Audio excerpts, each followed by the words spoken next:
if you would like to quickly edit information on your WordPress site and you're using the Elementor theme, then here's the easiest way to do that.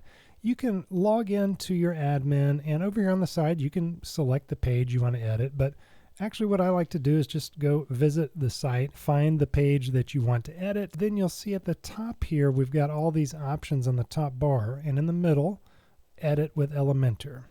And if you scroll down here, you'll see this is the post entry, and if we wanted to add another link here, then we can just simply type in another link here. We can also, let's say we wanted to add a website to it. You can highlight it, and this little thing will pop up, eamoncottrell.com. All right, so that adds a link to it. The other way is over here on the sidebar. You can do the exact same thing.